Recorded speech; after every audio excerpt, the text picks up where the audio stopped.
Colorectal cancer is a type of cancer that begins either in the colon or in the rectum. The colon and the rectum are parts of the large intestine of the digestive system. The colon absorbs water and nutrients from food, and the rectum stores feces until they are expelled.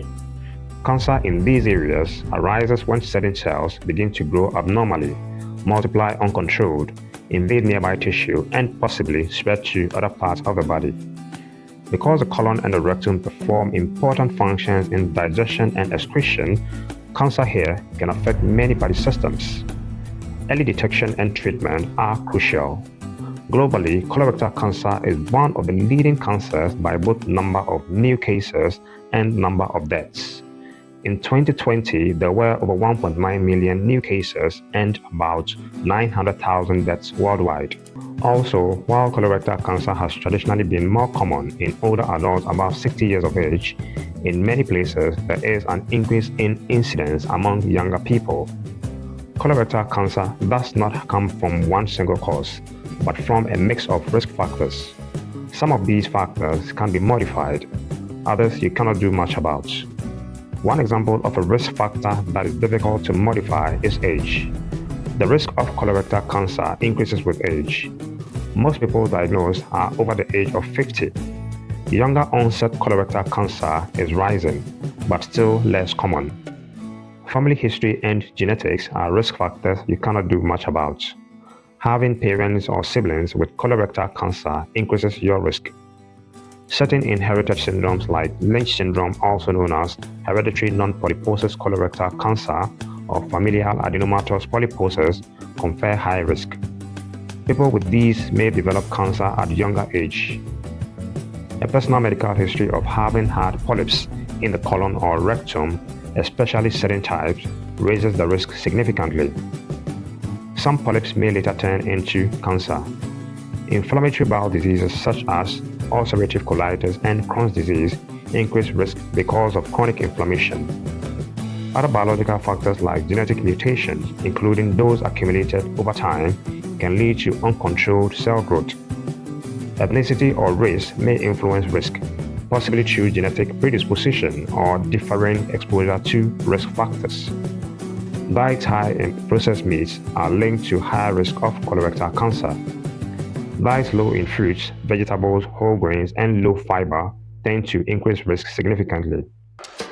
Fiber plays a very essential role in protecting your digestive system. It helps move waste along and reduces contact time of potential carcinogens with intestinal lining. It also supports healthy gut microbiota. Excessive fat, sugar, highly processed foods, and cooking methods like grilling and eating charred meat produce harmful compounds that promote cancer growth and must be avoided. Being overweight or obese and having a sedentary lifestyle are also risk factors, but they can be modified or corrected through lifestyle changes. Long-term smoking and excessive alcohol consumption are risk factors of many cancers, including colorectal cancer. Some medicines or previous radiation exposure to the abdomen have also been found in some studies to promote growth of colorectal cancer. Most colorectal cancers begin as growths called polyps on the inner lining of the colon or the rectum. Not all polyps become cancer, but some do. Certain types of polyps, like adenomatous polyps and serrated polyps, have higher risk of turning into cancer. Detecting and removing polyps early can prevent cancer. Over time, cells in polyps may accumulate genetic mutations and molecular changes that shift them toward becoming cancerous. These changes affect genes and control cell growth, cell division, and DNA repair. Examples include mutations in genes like APC, KRAS, TP53, mismatch repair genes, especially in Lynch syndrome. These changes can lead to abnormal cellular signaling, failure to repair DNA errors, and uncontrolled proliferation. If not removed, polyps with these mutations can grow and invade deeper layers of the colon or the rectum. Sometimes they can even reach lymph nodes and eventually spread to other organs, which we call metastasis. The time course from a benign polyp to a full cancer can be several years, often 5 to 10 plus years. This gives opportunities for screening and early intervention. Early colorectal cancer often causes no symptoms. When symptoms occur, they may be vague and easy to ignore, but still, recognizing them early and seeing a health professional can make a big difference. Common signs and symptoms of colorectal cancer include blood in the stool, which may appear bright red or very dark, change in bowel habits with diarrhea, constipation, or a change in stool consistency, which persists over a long period of time, abdominal discomfort like cramps, gas, pain, bloating, unexplained weight loss and loss of appetite, fatigue and weakness, often from chronic blood loss causing anemia, as well as iron deficiency anemia, especially if new and without obvious cause. Because many of these symptoms overlap with non-cancerous conditions, they are often attributed to less serious causes, which leads to delay in diagnosis. Therefore, screening and being alert is important. If colorectal cancer is suspected, there are several steps to use to confirm diagnosis, determine how advanced the disease is, and the treatment plan. Screening tests that are used even without symptoms to find cancer early or polyps before they turn cancerous include stool-based tests like fecal occult blood test, fecal immunochemical test, or stool DNA tests. These tests look for hidden blood or abnormal DNA markers in the stool. Flexible sigmoidoscopy examines the lower part of the colon and the rectum.